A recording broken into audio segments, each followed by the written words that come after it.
evening. I just lost your video for a second, but it looks like you're Yeah, good. yeah, yeah. Okay. So we're recording the call now. So good evening. Well, yeah, it's actually noon here, but yeah. Yes, yeah, you can say good day. That's fine. That works. Where are you that you're calling it evening when it looks like daylight? Yeah, Sweden. I'm in Sweden. Sweden. Oh my Yeah, God. yeah, Swedish countryside. We've just had a barbecue. I was about ready to sit down and watch Stranger Things, but I just watched that last night. I watched like 5 episodes last night. It's I'm a still very addictive show. I'm catching up on season 2 at the moment. I missed it. Oh really? Oh well, you might enjoy season 2 actually. I actually really like the character development that I did in season 2. There's a really big noise. Up. Yeah, my AC just cut on. Let me see if I can turn it off. All right. Oh, that's much better. Yeah, that's my AC. I don't know how to make the sound go away otherwise than turning it off. Anyway. Yeah.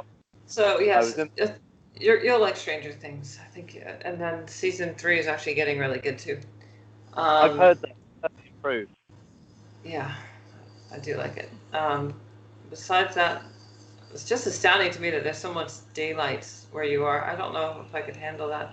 But I guess actually you get to have a lot of darkness too once it goes. Oh yeah. Oh, the winters are much longer than the summers. We all go crazy in the summertime. You're swimming in the lake even though it's freezing cold. You have to do it because it's the only time you can. It's a beautiful place though. What can I say? I'm very, very happy and lucky to be here. I would love to live in a place that is so dark. I can't stand sunlight. Oh really? Yeah, no, I live in the Valley of the Sun, which yeah, you're in the desert, aren't you, nearby? Yeah, I don't want to give away my exact location, but let's just say I live in the Valley of the Sun, which is it's an area that you could Google. It's a wide area, but it's too much sunlight. There's way too much sunlight. It very, very seldom gets cloudy, so I'm constantly covering up. And I think we agreed last time we spoke that we'd wear our ponchos or ruana, and I'm not sure if I want to wear that right now just because it's so warm. Yeah, I might put mine on later. Yeah. I need mine. It's getting cold. Yeah, you might need that, but where I live right now, it's actually quite warm. I don't mind the heat. It's just that I don't want to be sweating on the camera. No, fair enough. Yeah. All right. And also, I think we mentioned I'd use a Muppet voice, but I just woke up about an hour ago. So okay. Yeah, my voice is a little bit raspy right now. Right. Yeah. Okay. Well, let's just roll ahead then. All right. Let's talk about your anger management. Okay, yeah, anger management. There's an interesting phrase because I had this incident at work.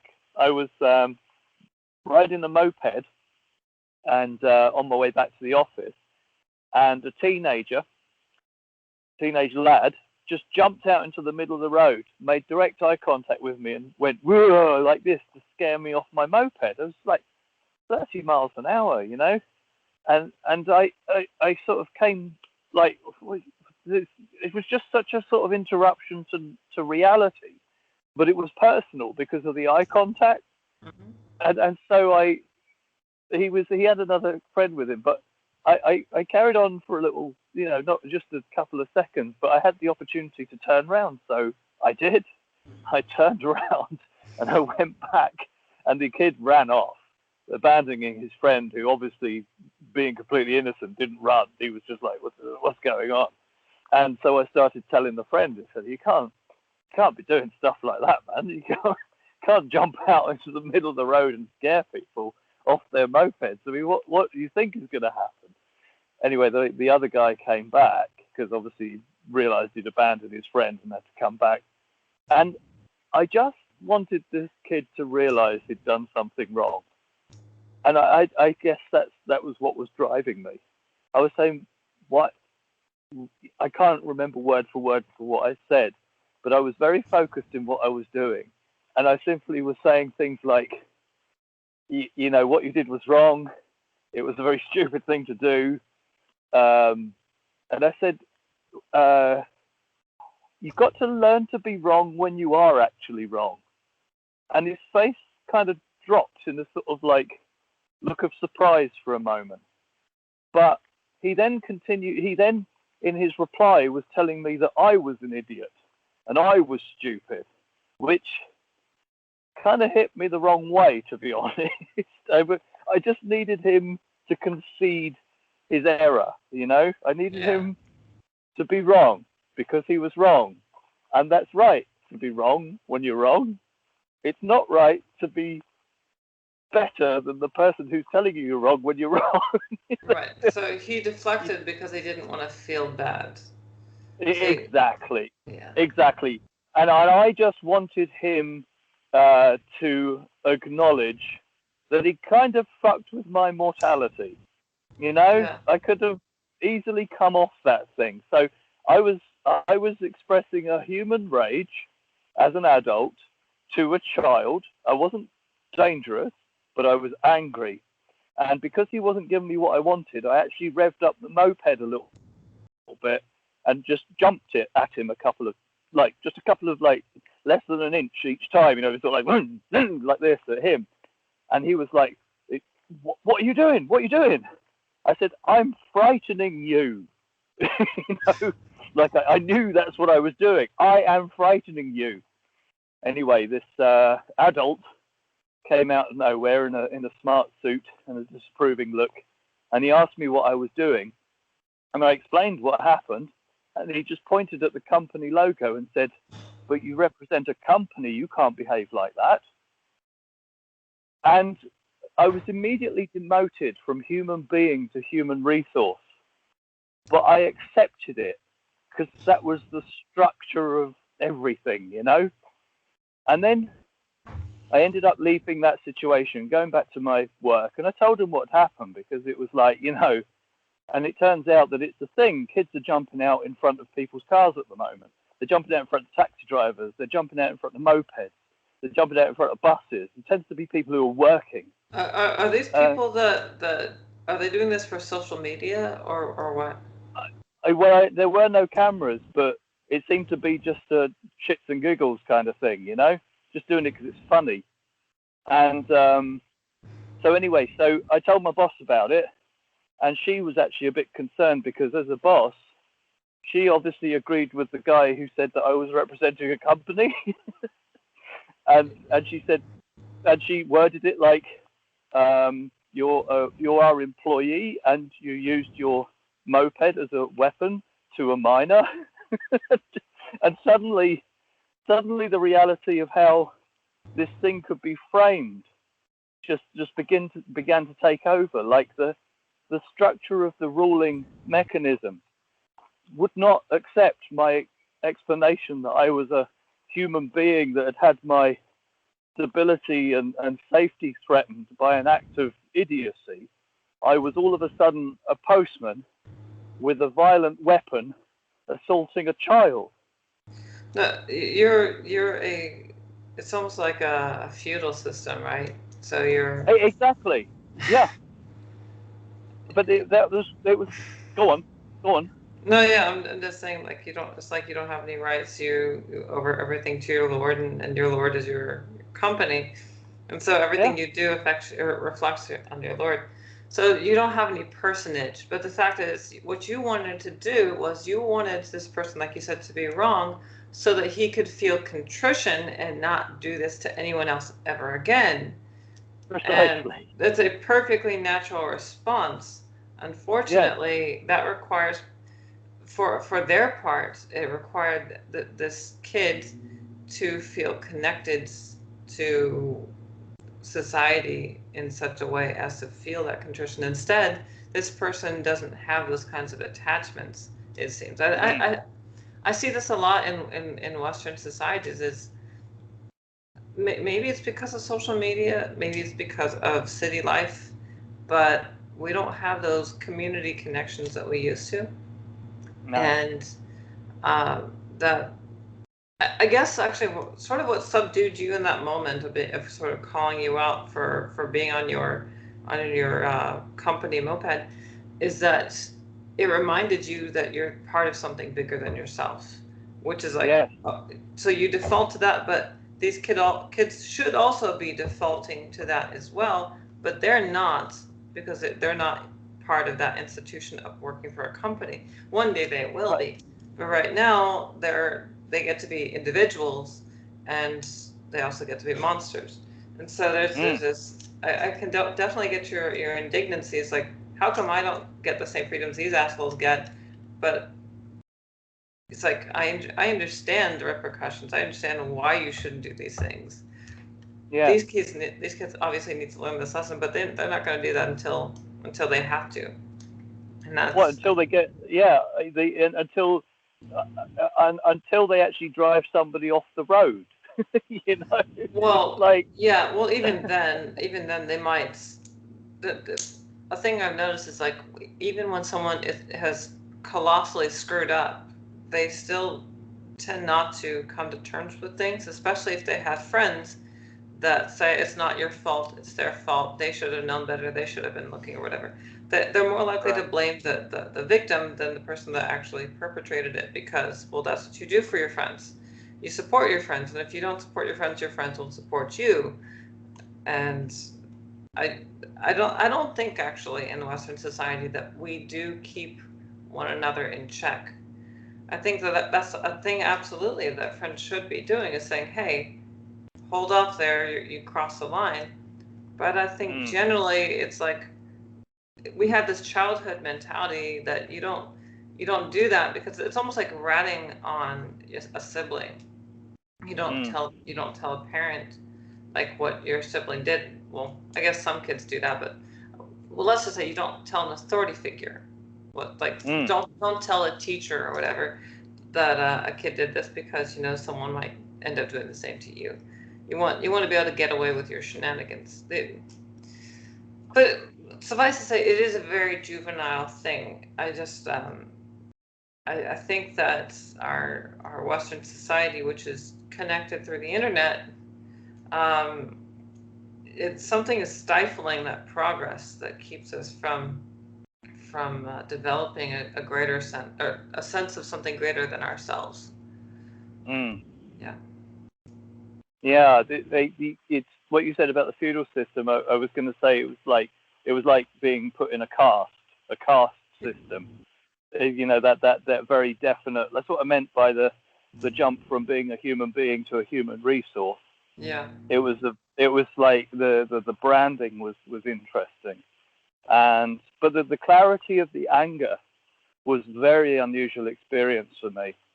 I don't usually get angry like that. Certainly, if I get angry, it's usually with a hell of a lot of frustrated restraint. It's usually frustration that sounds like anger most of the time, but this was completely lucid. I've had a similar experience as a cyclist. I don't drive a moped or a car or any motorized vehicle. I ride a bike, and there have been many incidents where a driver was not paying attention, and I nearly died. And on a few occasions, I've gotten them to stop, and then I've jumped into their windows and threatened them. Right. I've had people hit me, and I've had people run me off the road. And the last time this happened, I was going straight. The person was turning right when they're supposed to yield as I'm going straight, because we have a bike lane. They weren't looking at all, so I jumped into their window and I yelled at them, and all I wanted was an apology and assurance that they weren't going to do that again. So I totally get where you're coming from. In my case, I was yelling at a driver. It was a young Muslim girl with her fiance, boyfriend. I don't know how it works, but he was telling me, he was basically trying to speak for her, and I told him, shut up. And I insisted on her speaking and assuring me that she wouldn't do that again. But it was actually, I was actually maybe especially annoyed by the fact that he wouldn't let her speak. Yeah. Yeah. Yeah. Yeah. No, these dynamics come in. I remember another anger moment was when my very little kid at the time, it was many years ago, he was playing in a little ballpark and, jumping around and all this sort of stuff. And there was this this brother and sister, black brother and sister. Sister was a lot older and didn't have any patience for a little snotty brother. He was snotty because he had a cold, and you could see it. It was hanging out of his nose, and he was very small, and he just was looking around for trouble, really. And then my son came down the slide, and the knock-on effect of the balls meant that the kid fell over a few seconds later. This kid just completely blamed my son and just went at him in a kind of real nasty, nails-out rage, scratching at his face and pulling on his hair. And I looked at what happened and then saw the dad coming out of nowhere. And the dad was this, like, he was bigger than me everywhere. His whole body, his whole head, his hands, everything. He was larger than me and black. And I just watched. I did not jump to the defense of my son. I registered that the father was bigger than me, and I didn't fucking intervene. And I was like, there was something about that really bothered me. And I got my son out of that situation and made this kind of eye contact with the dad that kind of communicated, I appreciated you did that, and I'm not racist.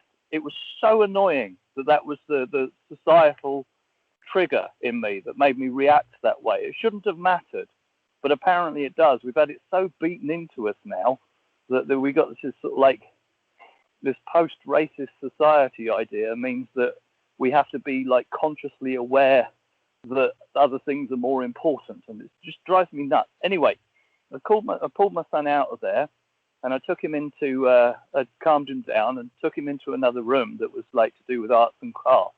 And the first thing he did was ran up to a little black kid and hit her. And I was like, oh no, because it was his first experience with a black child. That was his first experience. And I'm like going, oh God, how do I deal with this? It's not, I haven't raised a racist. Do you know what I mean? This is so, I'm so annoyed.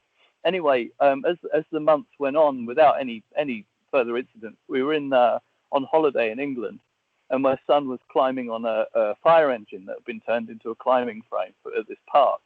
And for reasons that only the universe can answer, a little black girl came out of nowhere, walked up to my son and hugged him, and then ran off. And my son had this look on his face like going, some of them are nice, some of them are nasty. That was it. It was done. Lesson learned. It was over. But it was 6 months of me deeply concerned that my son would turn out to be a racist when he's older, because I was there for the implanting. Do you know what I mean? Yeah. Oh, yeah. Oh, what a society, man. Oh, well. Hey ho. Kids are very impressionable. They absolutely are. So that it does make us, or should make us, more mindful of the examples that we let our kids receive. Yeah. Yeah. As a kid, actually, I have a racist mother. I've got a very, very, very racist mother. But in spite of her racism, when I was young enough, before I was supposed to be in school, I was allowed to play outside with the other kids. And fortunately for me, unlike my mother's example, I got to experience playing with black kids who aren't bad people. So I never got the idea that they're bad people. So I learned to treat everybody fairly instead of accepting the crap that my mom tried to push into my head. But of course, actually, as I got older, I was not allowed to go outside to play because we were supposed to be in school, but my mother didn't want me to go to school, so she just didn't let us outside during otherwise school hours. Otherwise, we'd get caught for not being in school. My mom was she was one of those people that believed that the public school system was going to try and indoctrinate us, and right. Yeah, so she just kept us out. So I'm missing actually 7.5 years of primary education. Oh. Yeah, but during the pre-years, like I said, I got to at least play with other kids and not be indoctrinated by my mom. That was actually very nice. Oh. In fact, I even had a period where I sort of really started exploring Black culture, listening to Black music, sort of like as a rebel to my mom, because my mom would listen to heavy metal, and she used to, well, she was just like a basically a Nazi. Um, Right. yeah, that stereotypical neo-Nazi kind of person. And here I am listening to Whitney Houston and what are those? Who was it? T-Boz, Chili. What's the name of those girls? Um, Oh, TLC. TLC. TLC. Yeah, Yeah, yeah. TLC. Yeah. I never knew Listen. them by their first names. Yeah. Lisa So Left Eye Lopez, wasn't it? yeah, with the condom on her face. Yeah. Yeah. Yeah. Yeah, so I listened to that when I got the opportunity to listen to my own music. I was listening to that sort of as a rebellion against my own mother, but it definitely made me more sensitive to Black culture. So Mm. yeah, Yeah, no, I've always liked it was the music that got me first. It's like the Atlantic soul stuff. The Aretha Franklin and Marvin Gaye and just like the Temptations and like what have you. There was just such a boldness and confidence in singing about happiness and sadness that just I sort of miss in today's culture. To be honest, I think that there's yeah, some they kind I of I totally diverge. I get that there's a part of me that longs for clean music without any baggage because yeah, I used to listen to a lot of Motown when I was a kid. Yeah. He reminded me of something I thought of this week, as saying that sometimes in life we're the travellers, sometimes in life we're the baggage. uh, yeah. All right. So, well, that was all I was hoping to talk to you about with the anger thing. Anyway, just like I thought there was something quite revealing about the structure of how our perceptions take on the hierarchies above us and below us and all that sort of stuff, and how those parameters can shift. That was what I was interested in, and I think Yeah, we've sort of covered that. yeah, I think I've actually seen this as a theme in movies before, by the way. Like Huh? where someone is going by the rules, they know what should be done, what is like throughout their life they've been conditioned to this is how things are done, this is why we do things, and then they find people are challenging that and it ends up alienating them and they realize how mad the world really is. Yeah. Right. Well, there's two arcs actually I'd noticed a little while back, which was that you've either got the quiet loner who learns the importance of community, or you've got the person who's drowning surrounded by too many people, who's learns about the magic of standing up for yourself. There are these two revolutions to be had. The one where you concede to the culture because you love everybody, and the ones where you escape from everybody that's trying to hold you down. Yeah, that's actually the latter's more like my personality. Oh, I've learned to stand up for myself and stop being bullied by really stupid and oppressive forces. I've learned to be a lot more individualistic and appreciate my freedom a lot more too. yeah, Yeah. yeah. I had a Speaking of good. okay, Go on. I was gonna say speaking of which, speaking of freedom, did you see my video that I did? Oh, The, burning the flag and yeah. saying this is fine. I, Yeah. I was I was not expecting that punchline. I was not expecting that Yeah, because that was the way you said it, it didn't. It was a more ambiguous. I don't think you could have said the statement more ambiguously.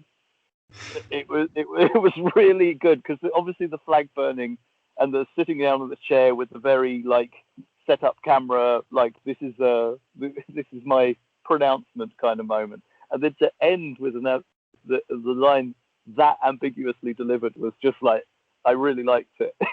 It was good. you know that was a reference to a meme, Yeah, right? yeah. The little cartoon, yeah, where everything's on fire. And yeah. No, I got that it was a reference, but it was like I say, with the way it was spoken was just like you could have meant anything with that. You could have meant anything, and that was I liked it. I liked it for that reason. I wasn't expecting that ending at all. It was a nice surprise. Yeah. Yeah, I'm surprised I was able to pull off that video just because of how hard it was to be able to one, get a desk and a chair on last minute notice.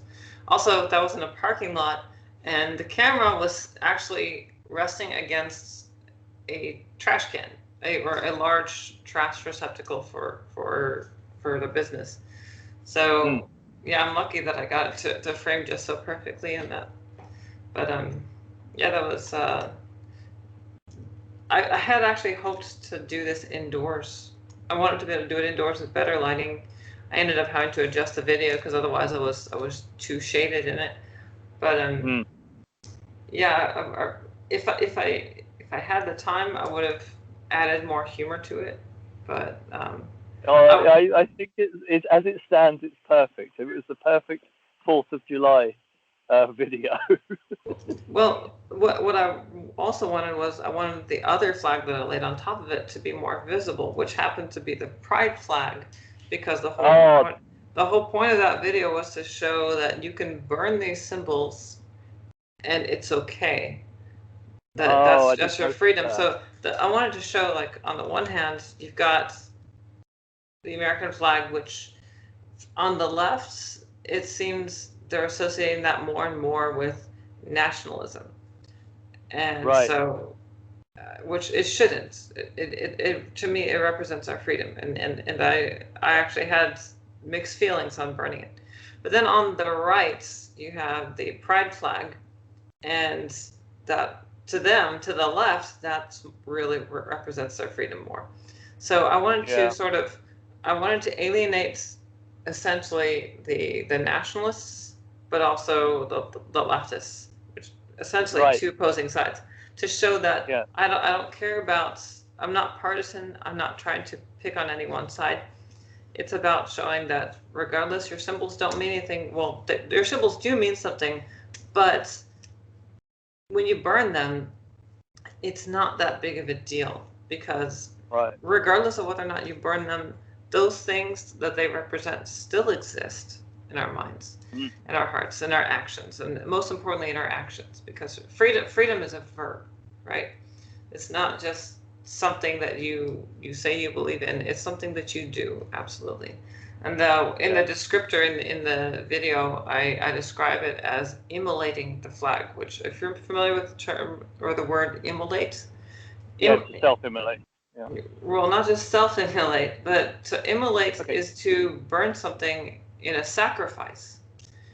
Okay. Yeah. Right. Oh, wow. Oh, that adds more. Okay. Yeah. Fair enough. So there's more depth to that. And I also like to think of it as like maybe like a phoenix rising from the ashes, only in our case it would be an eagle.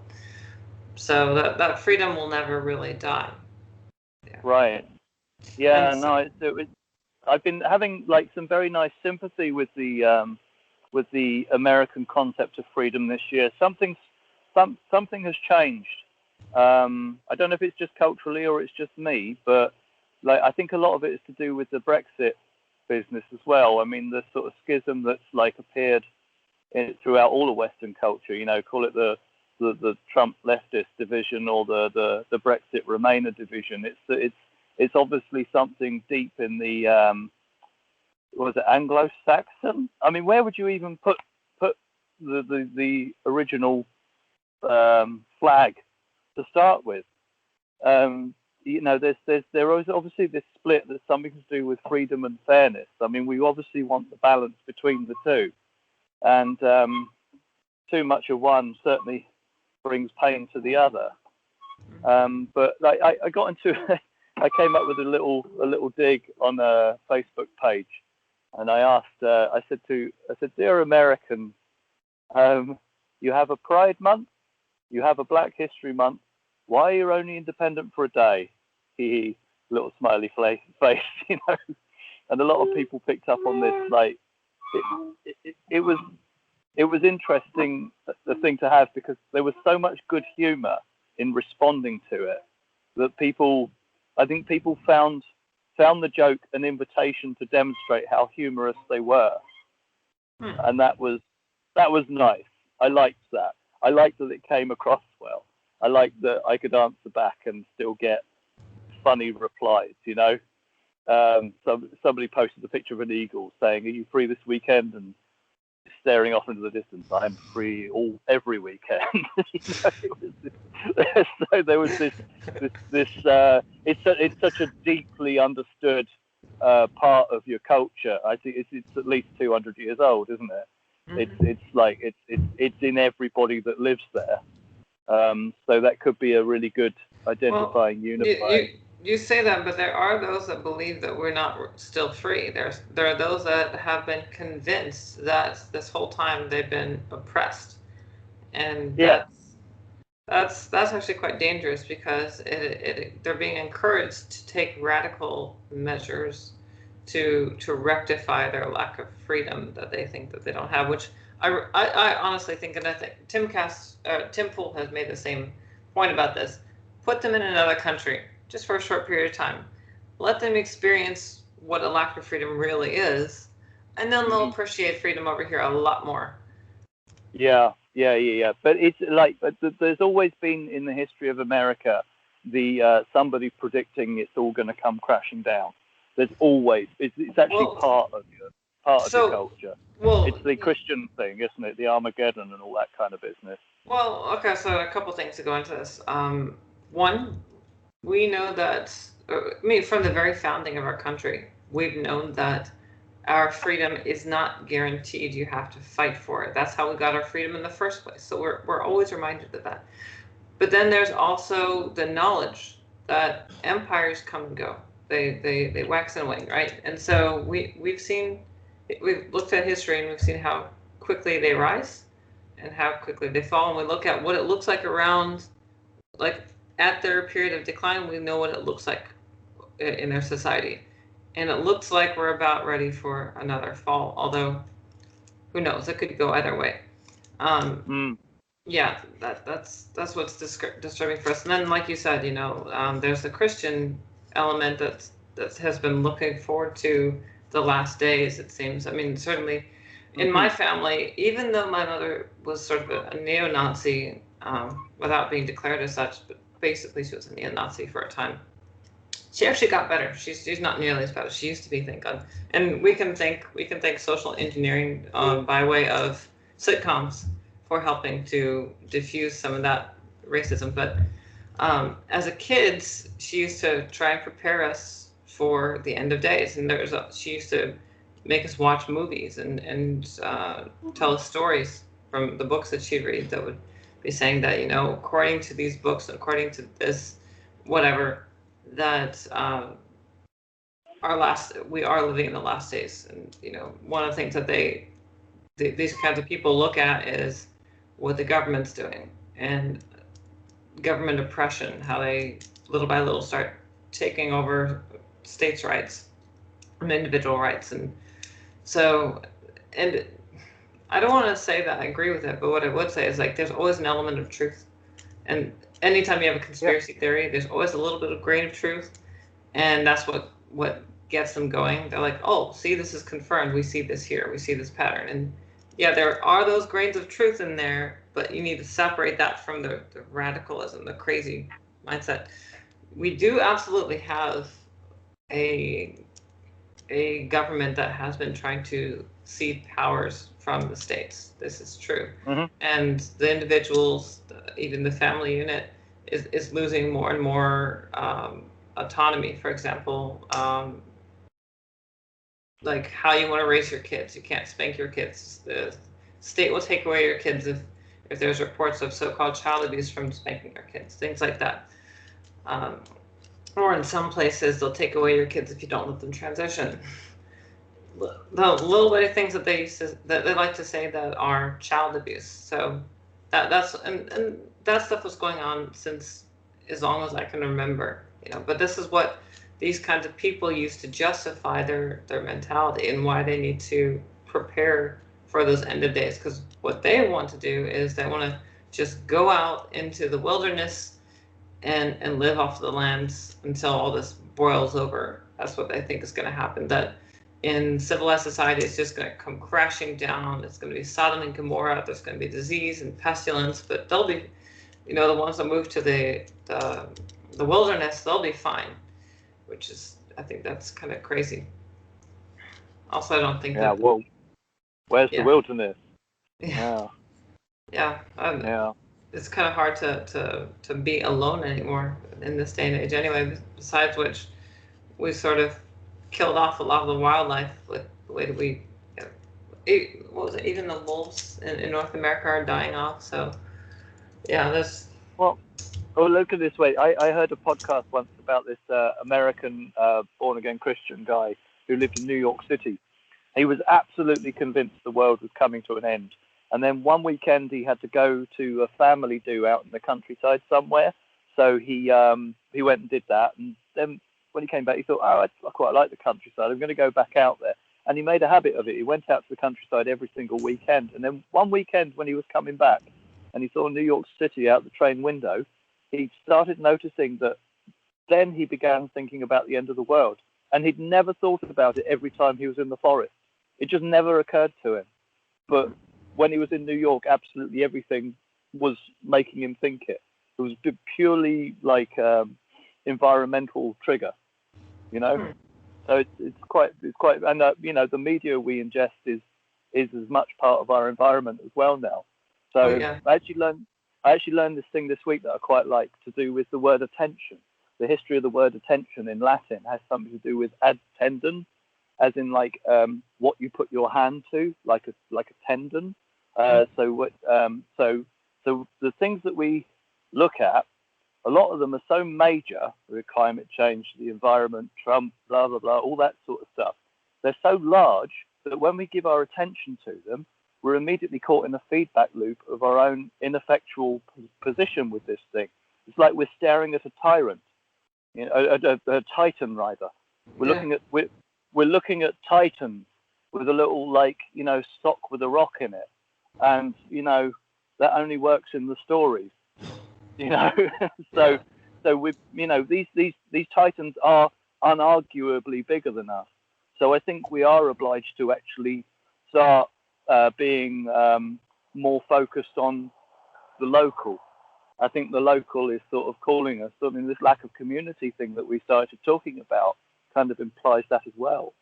We can't just be home inside the four walls that we lock the door behind us with. You have to be home in the hallway outside as well, and then in the stairway downstairs, and then outside. And the more and more of that starts feeling like home, the less and less anxious our inner creature gets, and the more our attention is revitalized in legitimacy. That was basically my little thought on that. Mm. This is can be overwhelming, for sure. Absolutely, overwhelming is a hell of a word. Yes, it's an overwhelming word. I mean, I've never, but then again, we have many experiences of being underwhelmed. I mean, anytime you look at Hollywood reboot. Yeah, that's true. They're underwhelming and therefore disappointing and therefore culturally dissatisfying and therefore loneliness creating again, because whatever it was we were hankering for is now being branded by a karaoke culture run by commission. I almost feel like I almost feel like they're going out of their way to subvert our expectations. Yeah, well, it's all this Little Mermaid thing. I personally am completely happy. I don't give a shit what they do with the Little Mermaid. But if they want to completely reverse it, why don't they call it the Big Merman and have this big fat white guy that really fancies a princess and she's not interested in him at all until he makes a deal where she the Big Merman. That's a complete flip on the Little Mermaid. It's the opposite. Yeah, they're not going to do that.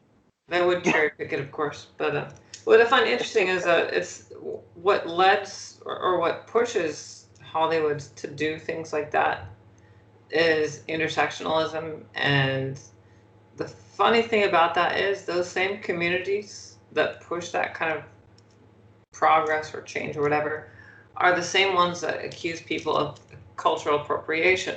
But the Little Mermaids, what they're doing is cultural appropriation. It's from a Danish story. And they're doing the opposite of whitewashing. And I don't think that they appreciate the irony of that. So I had actually tweeted, I think I deleted the tweet because I had a grammatical error in there, but I had tweeted that, you know, they should make a Mulan reboot with Selena Gomez. Right. Yeah. I saw that come up. Yeah. Yeah. Yeah, I don't think they realize how stupid and hypocritical they're being, but it doesn't really matter. I think, like, yeah, if you come to terms with the fact that they're going to just disappoint you, then you won't basically lower your expectations, you know. Then yeah, well, don't pay to see it. Certainly don't pay to see it. Oh, I would never pay to see it. The whole thing's falling apart for them, actually. This whole, like, the more and more the brands, like, merge and acquire more and more intellectual properties, the more and more they sanitize it, the less and less people are interested in handing them money for it. They're going to fall over. It's you know, it's silly, it's ugly, it's stupid. There are loads and loads of creative black people out there. What they should be doing is distributing the work they're already doing. That's why they feel underrepresented. It's not because of a new fucking franchise. Yeah. But yeah, I mean, there were loads of great black movies out there. Selma was amazing. Mario Van Peebles' film about his father making a blaxploitation crime movie in the 70s called Badass was astonishing. It's a beautiful film. But these things don't get any distribution or advertising behind them because they don't think there's a market for it. It's not that the art isn't being made; it's that it's not being legitimately represented. The only way that they can even get away with sort of blackwashing anything is by capitalizing on a franchise with brand recognition. So they can't do their own little startup, which is funny because you can do that. I mean, if they can get away with it, creating their own little successful franchise with white characters, why don't they take that leap when it comes to black characters? But they're not going to do it. No, they always have to. And this is actually a thing that ticks me off is, and this isn't just them with their woke racial changes or gender reversal. It's in general, Hollywood doesn't like to take risks. They like to take a property that already exists out there, that's already got brand recognition, and then go with that because it's a safe bet. The only risk they're going to take is going to be in the casting, and it's just, they think that's going to please people, and I think that they're paying too much attention to the online commentators, places like Twitter, for example, where people say, this is what we want, we need more of this. But that's not most of that's not most of the country, it's not most of the world. Most of their demographic doesn't care about their wokeness. What they want is a good story, something that works. Like, actually, something that works. Okay, go ahead. Call me old-fashioned, sure. Something that works.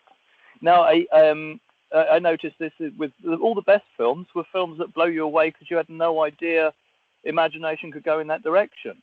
I mean, what are we doing giving people what they want? We should be giving people what they didn't know they wanted. You know, that is the risk. That's what's not being risked anymore, right? But there are artists out there doing it, but they're not. They obviously don't get mainstream. I think what's happening is that the commercial idea in general, the whole consumerism idea, is that the more and more advertiser-friendly everything is, the more and more advertising revenue they can bring in, and that's the horrible vicious circle that sanitizes all art. Is that, you know, the bigger you get, the safer you have to be, and that's what makes it just so like underwhelming. To remember the word we started with. If there is oppression in this world, it's from this kind of behavior, where they feel the need to sanitize, and it would be one thing if they sanitize it, if it was just sanitizing themselves, but they don't, because then this applies also to platforms where they feel the need to sanitize the platform because they still need ad revenue. So they sanitize Facebook and they sanitize Twitter and name a successful platform. They sanitize it because they don't want to lose that revenue. They want to bring more people in, but the thing is they end up alienating a key demographic. And what that does, Tim Pool has pointed this out, is by sanitizing that platform, for example, let's say getting rid of the conservatives you don't like, right? You get rid of the ones that sort of shake things up, and then the only conservative examples you have are the sanitized ones, and then people are like, oh, well, I guess that doesn't seem so bad. And so you get to see the best of them, right? And so that only serves to aid the conservative side. But yeah, I think in the meanwhile, you end up. Go ahead. I was going to say you end up popularizing very, very wrong assumptions made by the other side of it all. But I have to vocalize the one that really gets me, and I'm going to say it out loud in a big, huge, open countryside. Jordan Peterson is not a Nazi, you morons. God, sorry, I had to get that out of my system. I don't know how people think that he is a Nazi. There's nothing. No, it's so ridiculous. The way they think, the reason they think he's a Nazi is because they haven't listened to him properly. And you know, there were so many people that made the joke of like, oh, I just have to listen to 80 hours of his material and I won't think he's a Nazi. It's like, no, you have no idea how embarrassingly incorrect you're proud of yourself being. It's so irritating. Yeah. Sorry, I had to get that out of my system because I've been suppressing that one. I don't share Jordan Peterson videos on Facebook because I got into trouble once. Somebody declared that he wanted to force women to get married so that unattractive men could have sex, which is the opposite of what he said. He didn't say that. And I ended up like sharing a clip where he explained this phrase that he'd used, this like enforced monogamy business. And I got such a pile on from people like, first off, they acknowledged that he said it, but then moved on to accuse him of something else. Instead of like respecting the fact that I was just replying to what they'd said. They just moved from another subject to another subject. Oh, just drove me, sorry. They keep you in defense, which is actually very, very typical of trolling behavior, is to always keep someone on the defense. Because then you're never challenging them, you're just always defending yourself. That's meant to wear you out, wear you down, and hopefully concede. And the best victory for them is for you to just quit Facebook. But the second best thing is just stop promoting Jordan Peterson. But no, they absolutely want to deplatform Peterson or his message or his followers, whatever it takes to promote. And by default, that leaves the vacuum to promote their side, and their side is woke. I think that's how it goes. So I call them woke supremacists. So, speaking of Jordan Peterson, let's talk about Maps of Meaning. And by Maps of Meaning, I don't actually mean his book, Maps of Meaning. Yeah. So, you want to talk about maps? Yeah. Oh, maps. that was a barely professional segue. Well done. Right? Yeah, maps. Yes, minor attracted persons. Yes, I had a run-in with minor attracted persons last week. Somebody had made a comment, something or other. I can't quite remember how it all started, but I just reasonably posited this. If you try to normalize being attracted to children in culture, the backlash will be so large, you'll actually lose more ground than you currently have. I think that's a fair enough thing to say. But it turned into a tirade against me for being of the usual closed-minded mindset that is full of bigotry and prejudice for making the stupid assumption that people who molest children are attracted to them. Wow. And I didn't expect to be accused of that. You're not prepared for an accusation like that because it's not relevant at all. And so I really stood my ground with this one because I said, look, I mean, it's a bit like, I don't remember if I said this, but it's hard to say. Let me just go on about it because it just got me because it was so strange that I was caught up in this. You know, this playwright Chekhov.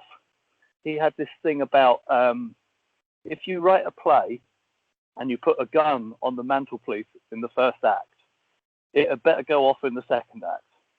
Yeah. Now, if you tell a parent that you're sexually attracted to children, but because you're a map, you won't do anything about it, the parent is obliged to not hand their children over to you.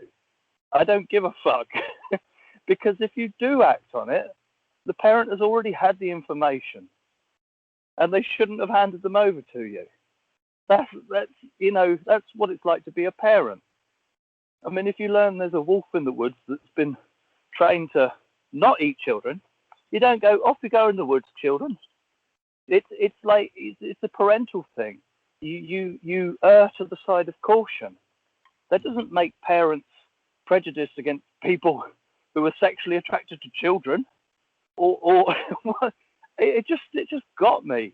What is this? Why are we pushing for this? And what it got me for was that what I noticed was that I already was familiar with the arguments that were coming because the trans activist movement has been using them all with regards to, any boundaries that society has with regards to what is normal is oppression. So I would say that originates from the queer community as a whole. It's not just the trans community. And no, but that's obviously where I heard it from first. I'm just saying, yeah, sure. But yeah, and actually, I'm also hearing more of that kind of stuff from the trans community, but that's because the trans community has been infiltrated by queer culture. And it's actually not only infiltrated, but trans identity has been co-opted by queer men who are identifying as trans women. Yes. So yes. This is a real problem, and they well, all the academic papers have been done to give them the complete leeway to do so. Yeah, those academic papers that launder ideas. It's called idea laundering. So I know Eric Weinstein. I've heard it too. Yes, it's a good phrase, but it only has traction with people who accept it as a phrase. This is it's concerning. These people have been given the keys to chaos, and the tanks of order will come if they push for minor attracted persons to be included in all this. This is mental. Yeah. Yeah. Well, but one of the things that happened, I think it was a few years ago, was Tumblr had changed their policy. They used to allow people to put NSFW pics and maybe GIFs or videos on their platform, and then they decided they're not going to do that anymore. And they ended up driving off a lot of their weirdos. Tumblr is a nasty hive of some of the cringiest people you'll ever come across. But people fled that platform, and then they went on to Twitter, and then that's where you encounter people that support maps, and we're seeing more and more map accounts up there. Yeah. And the thing about Twitter is, on Twitter, you actually can get a bigger following. So, and of course, and for the sake of being, woke, people are going to support those messages if it resonates with their indoctrination, with what they've already been programmed to believe. And you use their language, and then they're like, oh, well, then this must be true because I already believe in this too. They don't believe in nuance. No, there is absolutely no nuance. So they're like, well, if I believe in this, then I must believe in this too. It's actually, I think Twitter is absolutely radicalizing a lot of people, where people should be able to use common sense and say, wait a minute, you need to have a but here. They're not doing that. I just came up with a phrase for describing what you're saying: domino doctrine. As in, one one statement leads to another statement. Yeah.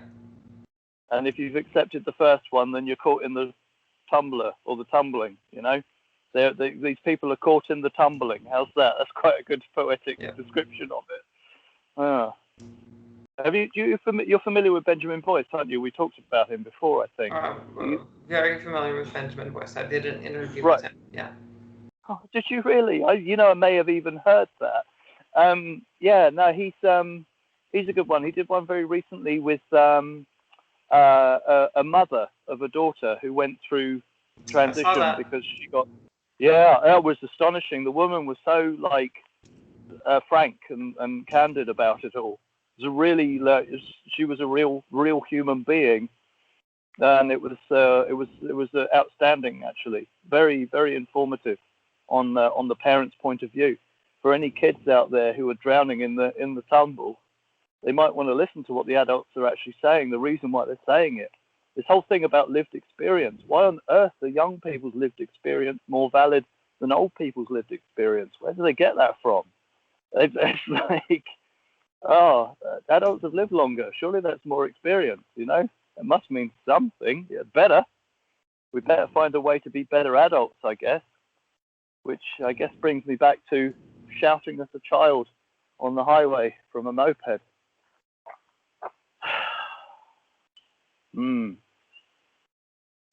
What a world. Yeah. Mm. I don't know. One of the things I'm becoming increasingly aware of is that each generation after Gen X has become progressively less viable. And I'm serious about this, where we're looking at fewer of them are homeowners, fewer of them are getting married, few of them are making more money than their parents. Many of them are making a lot less than their parents used to. They're becoming a lot less viable in just functioning in society. And I think part of it is they're being coddled. They're being told that their thoughts and their feelings are true. They're not examining their thoughts or their feelings. They're just being told they're valid. And yeah. I think this is actually very detrimental to their development. It's invalidating their agency. Validating feelings invalidates agency in a sense. It's it stops the soul or the spirit or the CEO of the soul or whatever you want to call that singularity at the center of the brain. It stops it from thinking its work is has value of a sort. It's all just like the spontaneous. Yeah, that's it. Perpetual affirmation. They need perpetual affirmation, and now it's created a sort of different class out of them because they think other people don't need the same degree of affirmation as they do because they need it more. This word you're using right here, essentially, it puts a spotlight on social media because that's exactly what social media does. We go to it for that affirmation. That's where we get our dopamine kick. We need that. We're hooked on it. These things are designed for us to continue to use them perpetually, and that only works with a perpetual affirmation. So that's a I don't know. Maybe that might be a smoking gun right there. Well, it's certainly there's certainly smoke. Definitely smoke. You're right that but I know that when I go to social media, like if I do a poem or a picture or something, I share it because I'm pleased I finished something, and I can't really say that I have a conscious, or maybe it is a hunt for dopamine. I guess it must be. I remember this feeling like back when I used to smoke dope a lot, was that I would chase it. I would be after it, but then when I smoked it, I'd realize why I'd chased it. It wasn't so much that I was looking forward to that feeling, it's that I chased it, and then I remembered why I wanted that feeling. So you're right, the dopamine hit comes when the affirmations come, when those notifications start to blink. It's true. I affirm what you're saying. Yeah, I've also learned that I'm not. While I can talk about these things, I can acknowledge exists. I'm not immune to it, and I can say that because um, some of the things I do in my spare time, like playing World of Warcraft, if I don't get my dopamine fix, if I don't succeed in my tasks, like killing sort of groups of monsters or whatever, or whatever the little quests are. If I don't get that, if I'm constantly thwarted by the opposition faction, the horde, if I'm denied that regular fix, because I mean I'll still get it. It just takes longer, and I guess like I need to keep it up. It's almost like in my head I'm visualizing a voltage meter, like showing like voltage, and it needs to stay high. It needs to stay at like 50 volts, but it goes up and then it drops down. I need it to keep going at 50 volts. Instead it goes up and then drops and stays low for a while and then goes up. I need it to stay at constantly 50 volts. Yeah, if I don't constantly get that regular dopamine at a good constant interval, I just feel crappy and miserable, and then I'm like, I'll hear myself actually getting really angry, and I don't like that part of myself that gets angry. So I've actually turned war mode off on World of Warcraft, so I don't have to deal with the horde players, and I can get my dopamine fix more regularly. If only we could turn war mode off in the world. Yeah. Somebody said recently that Pokemon Go was the closest we ever got to world peace. Because there were these people in the park talking to each other, you know, which is quite interesting. But when you were saying about the graph and the ups and the downs, is that I was thinking of what we were talking about the phrase overwhelming or underwhelming earlier on. You want to be neutrally whelmed. Well, I mean, I think I think what it really should be is we are conditioned to get regularly whelmed, I think.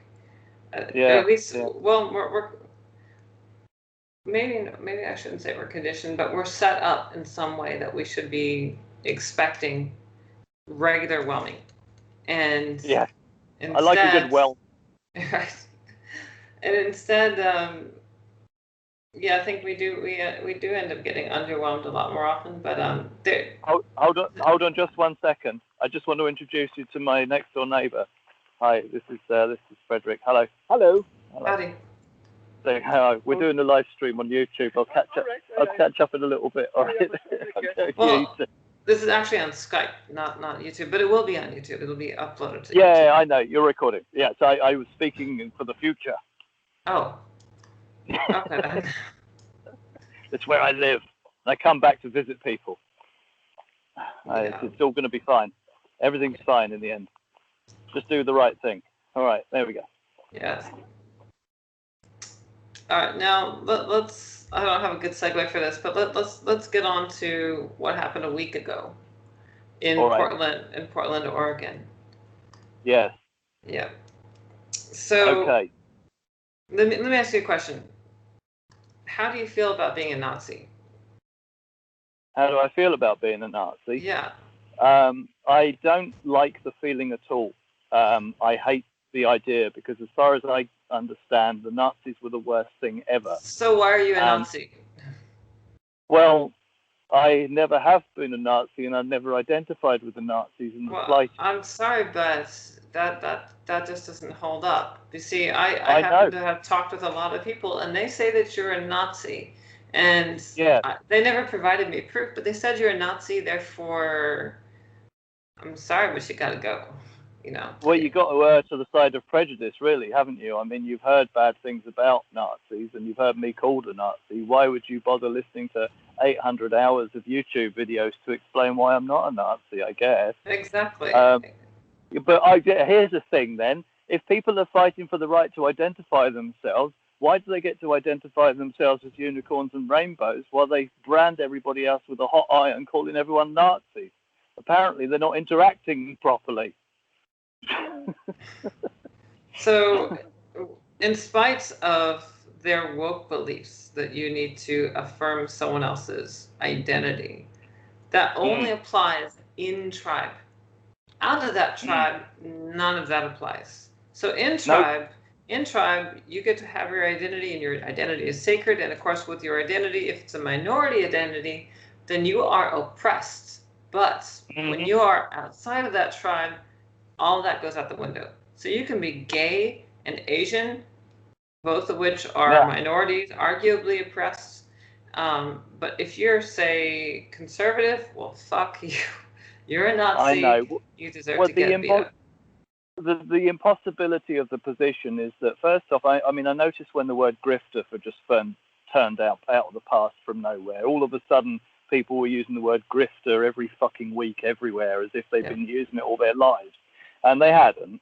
It's just a word that's good enough to dismiss somebody that's successfully getting their message across to people who actually feel that they're being spoken for finally in culture. That's what you know. But there are grifters, of course. There are absolutely real grifters out there, and yeah.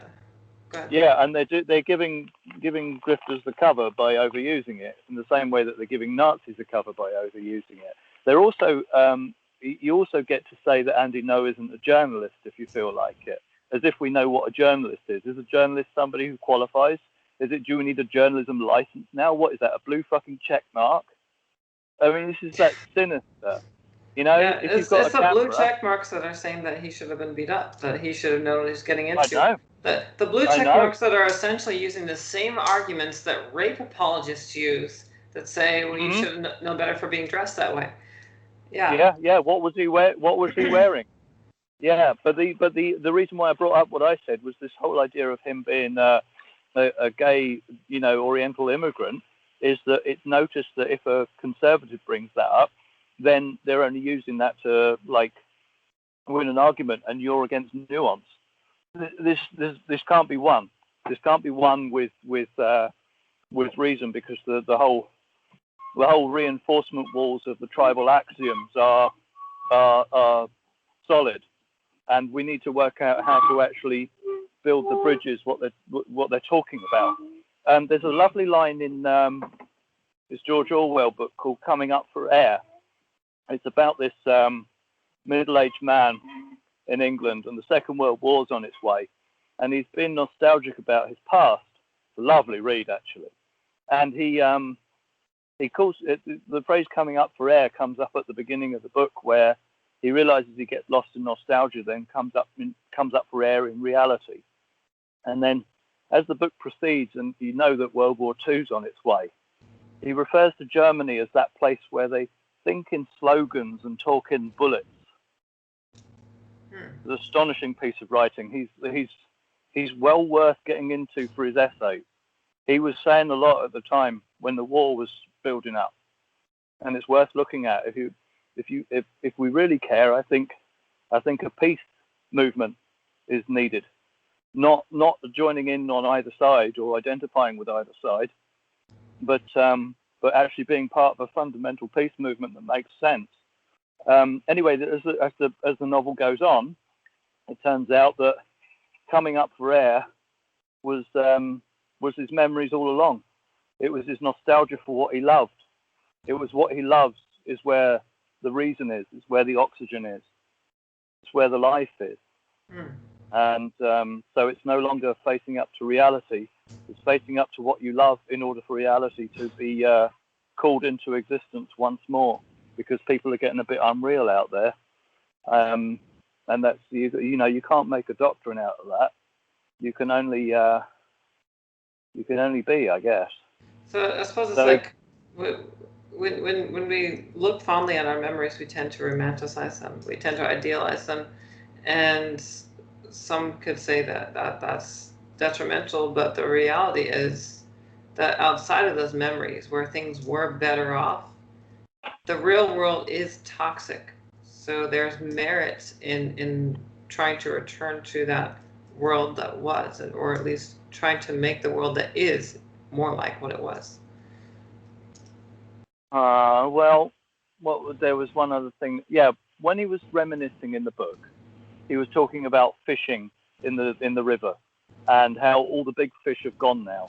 Now, bearing in mind he was writing this in the 1940s, about the 1930s, remembering the late 1800s, So in a sense, we've actually got a novel tracking the depletion of food stocks starting that long ago. Wow. Yeah, interesting. Very interesting. We really have poisoned the waters. We really have. We actually have. And we should probably stop worrying about the weather and start worrying about the food, to be honest. Because, we really have, we've become a titan in the food chain. And we know how we feel about titans. We've already spoken about them. Yeah. But with regards to the Andy No thing, because that is what started this, is that you've got this Antifa that have decided that they know what a fascist is, and it's anyone that's got a milkshake on them, which is a bit retarded.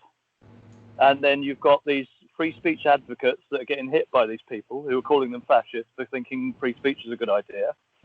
It's a clusterfuck. It's an utter clusterfuck of linguistic saber rattling.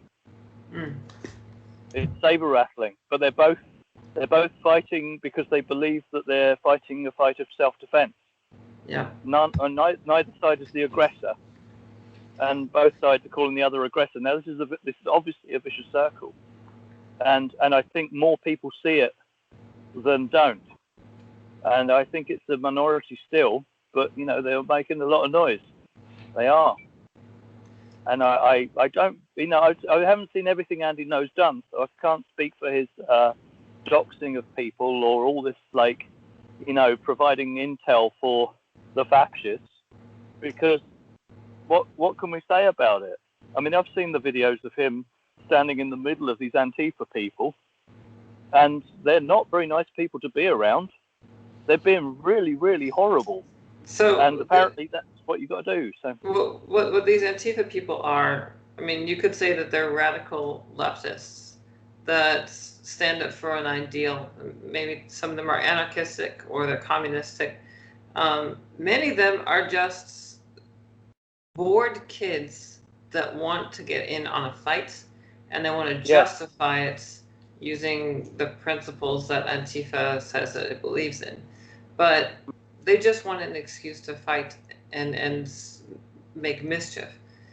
And if they want to start their own fight club, go ahead, do that among yourselves. But it's like they go out of their way to do it to other people that they get to other. They get to say, well, you're a non-person because you're in the other tribe.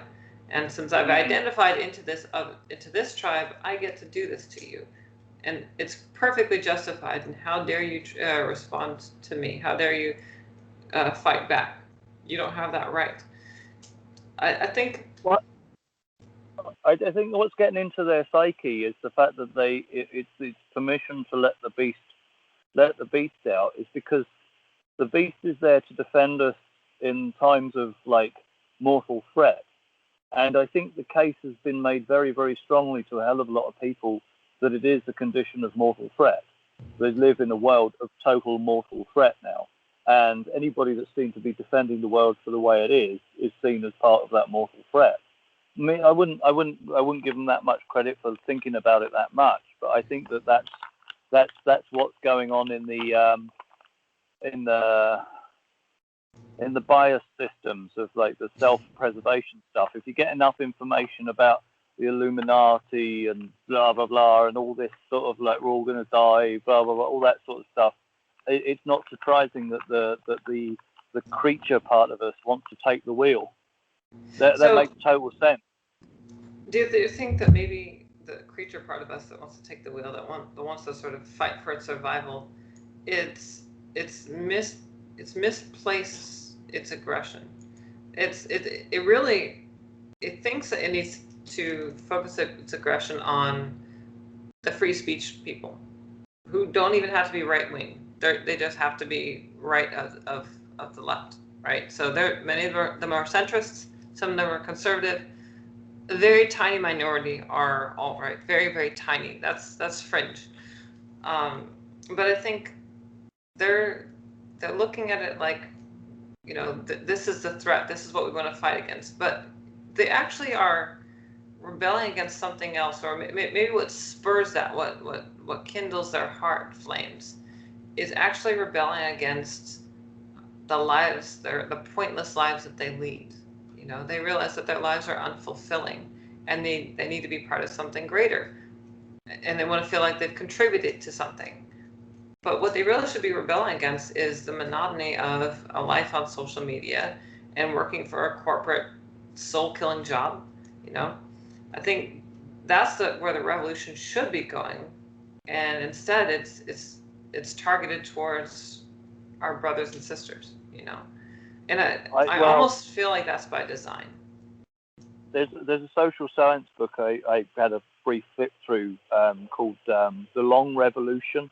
I can't remember what the author's name was, but he sort of describes this like ancient idea between the one caveman and the other caveman. One's got a cave, the other one hasn't.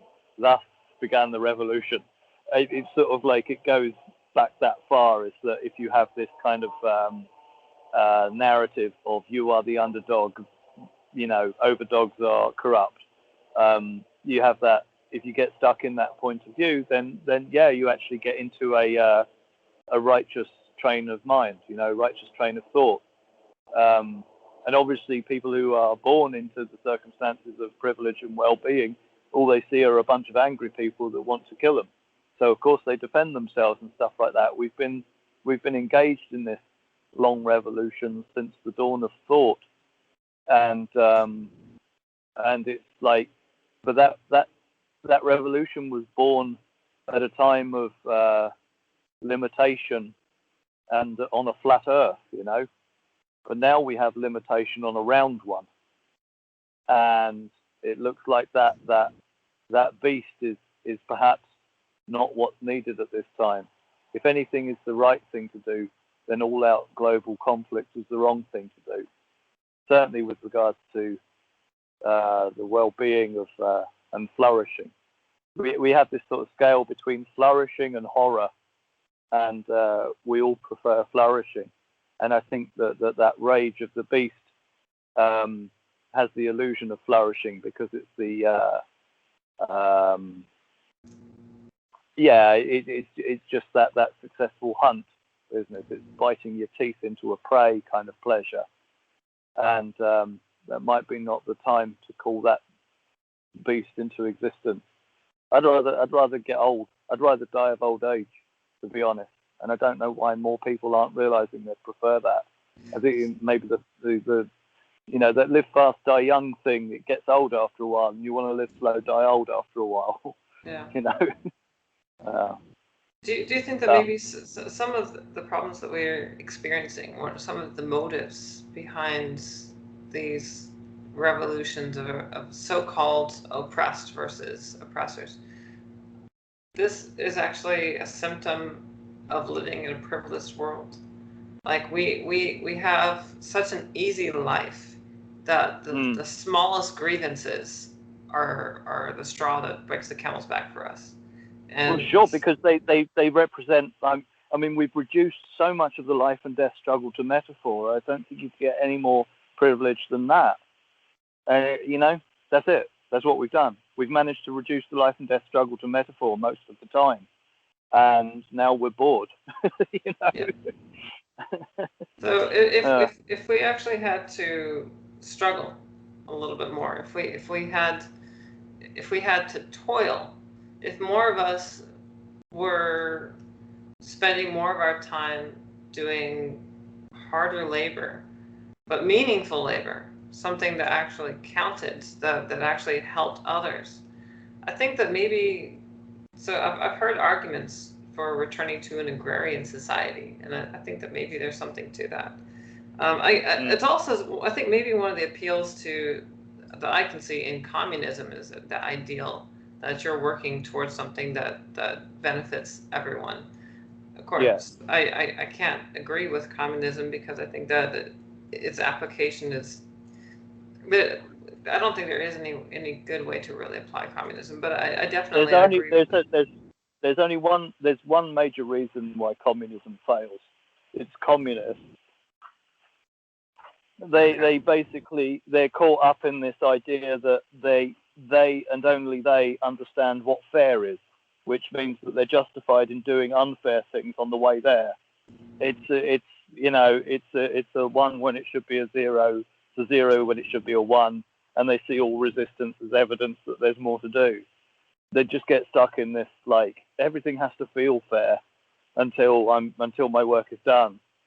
And so perhaps if they just sat down for a bit, they'd actually feel the fairness kind of come in a way. Yeah.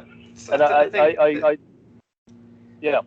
What they need is they need to adopt a Zen philosophy. Learn to accept the harshness of life and just be at peace with the fact that some things are just not going to be fair. Yeah, you're right. I think you're absolutely hit the nail on the head there, because they did away with spirituality and brought communism in to replace it. But you can't have it work without spirituality, or this submission to a larger force that isn't a man-made one. You have to understand the oh God, this word keeps coming up now. So it's obviously a theme of the conversation. The titans of nature are the very forces that communism are completely out of touch with. They don't understand at all the whole reason why the capitalist exists in the first place is because of how what a beast nature was that got conquered by this machine. It was really trying to kill us every single day, and now we've got too many cakes. Well, it's a bit. They have to meet them. They can't call them evil. You can't call half the population of the planet evil and then think you're building a utopia in doing so. It's a horrible feedback loop for the psyche anyway. Yeah, it's come to the point where a lot of the sources of negative energy that I'm encountering, I'm just, even if it's fighting with a force that's combating that, I don't want to deal with that energy. So so I'm sort of tuning out some of the positive activism, because it still has to deal with the negative activism, right? I'm just tuning that out, not getting involved as much. I had wanted to be more involved with some of my transgender sisters in combating the radical TRAs, but also combating the crazy gender critical ones. Right. And don't get me wrong, there are some good gender critical people out there, but there are also some very toxic ones. And yes, there are. The same is true for the TRAs. You have some positive ones and a lot of negative ones, and I don't want to. Sometimes I just don't have the energy for that, so I just tune it out. I get burned out. It's kind of like during political seasons, like maybe when it starts up, I get really pumped about it. I'm like, yes, okay, I'm going to support this candidate. I'm going to work with them. I'm going to campaign for them. I'll sign their petitions. I'll do cold calls for them.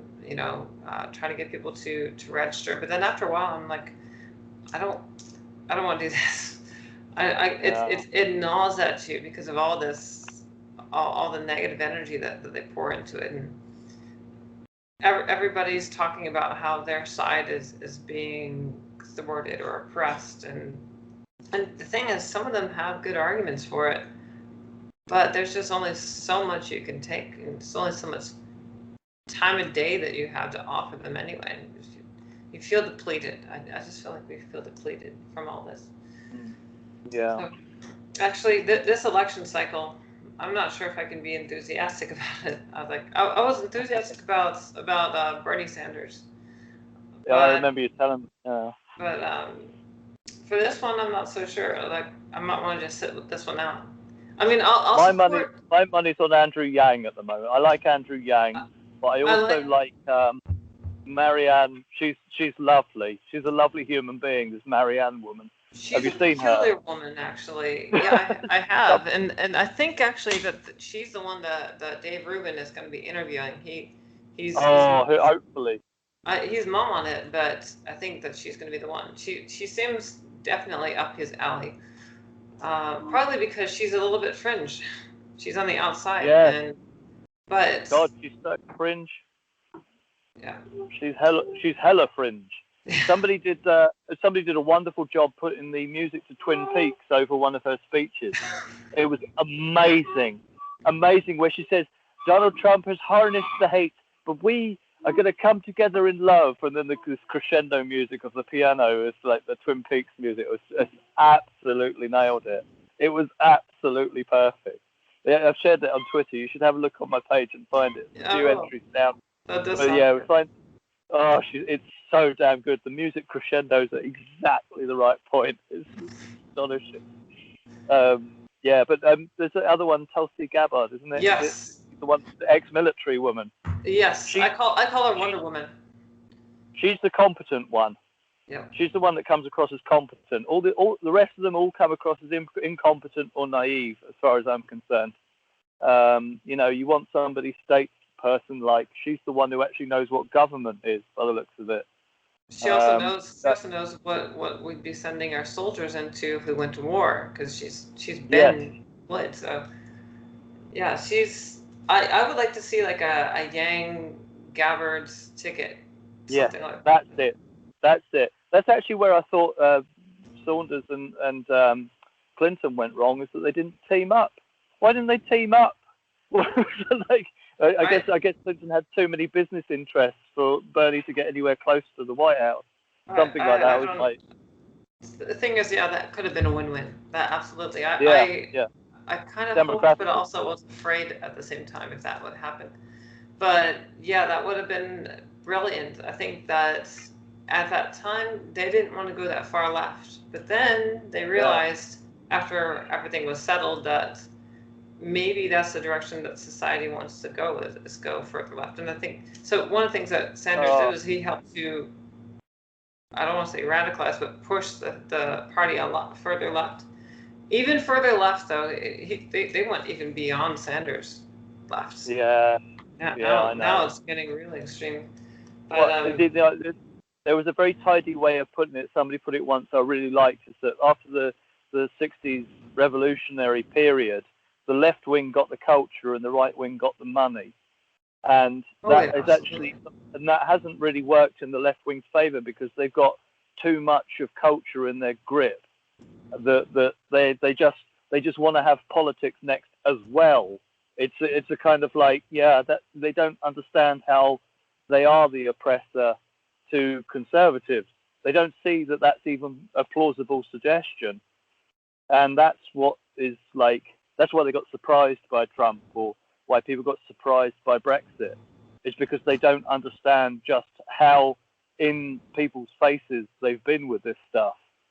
And, people are backed into a corner and they have no more cheeks to turn. And that's why they're complaining that they can't speak. There's a reason why it's white men saying that complain about the freedom of speech. It's because they're the only ones who have a whole fucking laundry list of what they're not allowed to say. It's that's the reason. It's where it's coming from. Oy. Yeah. How do we feel? How do we feel about this conversation? Going all right? Yeah, it's good. I actually might want to stop here. Just I don't want to make the video too long. I think it's about an hour and a half, so that's good. Yeah. I'm gonna. Where is the button to stop recording? I don't have my glasses on. Give me a second. There we go.